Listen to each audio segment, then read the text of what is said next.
Been thinking a lot about President Trump today. He's about to be arraigned in Miami. It's completely wrong. It is such an abuse of our justice system, complete weaponization of government, and I'm going to do everything I can to defund Jack Smith's special counsel. I love how prosecuting Donald Trump for alleged crimes is somehow the weaponization of government. But of course, using state legislatures across the country to try and criminalize the existence of trans people, that couldn't possibly be weaponizing government at all. And I'm going to urge Republicans here in Congress that we have to work to fight the weaponized government. That's the number one thing in this country. And just taking in the thoughts of how in other countries, in foreign countries, we always watch the news where the government in charge will arrest one of their political enemies. And that's been shocking to Americans for years. But now it's happening in our own country. Today, President Trump is being arraigned on 37 charges having to do with documents that he absolutely, by the Presidential Records Act, has the right to possess. But yet, here they are, the Biden administration, arresting really their top political opponent and enemy. This is a communist country. We've been taken over. Oh, this is a communist country, you say? That's really interesting. When has the land been redistributed to the workers? Have factories been redistributed? Did I miss something? I'm really confused because last I checked, we still have, a ton of landlords running around. We've got a bunch of millionaires and billionaires who still own all the major corporations, and we haven't really democratized the economy in any sort of substantial way. So where exactly is the communism here? It's not the America that we all thought that we had. We're not a free country anymore. Were we ever a free country? The United States literally has the largest prison population on the entire planet Earth, and we're not even the biggest country. But seeing in here, there's impactful things that happen. In this Capitol building, this is where decisions are made that affect people's lives and are life-changing decisions. Life-saving decisions, you say? You mean like how Republicans, by getting rid of the child tax credit, managed to basically double child poverty overnight? You mean life-saving decisions like that, Marjorie Taylor Greene?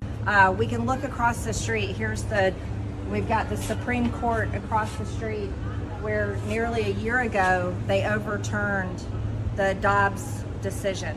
And you think about this building right there, we celebrate that decision being overturned and the rights going back to the states to make their laws about abortion, but also think of the very fact that in that building over there, the decision was ever made that abortion should be legal, and over 63 million people have died.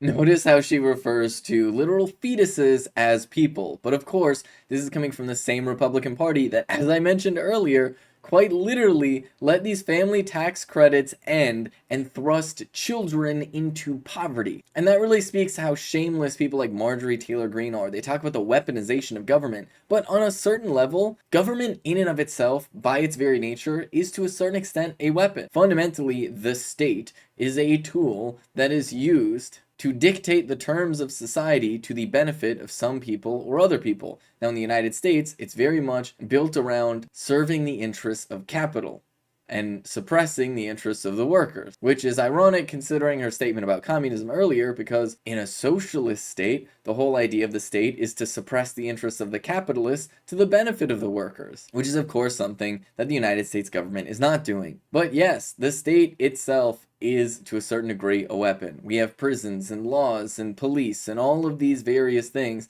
that are meant to punish certain people for doing certain things and to protect people who are doing certain things. It just turns out that in the United States, usually what ends up happening is we have our whole prison industrial complex that's very much designed to actively target marginalized people and criminalize their existence. Something that Marjorie Taylor Greene absolutely loves, as she even says in this video, because she is gleeful about the idea of abortion being criminalized across the country, obviously revealing the fact that she thinks that people who are able to be pregnant should, in some way, shape, or form, have their bodily autonomy completely stripped away. And the same is true for her views on trans people as well. Fundamentally, she wants the entire notion of bodily autonomy to be stripped away from people because, much like other conservatives, she very much is of the view that women and children should just be property for these cis-het white men. And so it's deeply, deeply shameless for Marjorie Taylor Greene to turn around and say, how dare the legal system be weaponized against Donald Trump,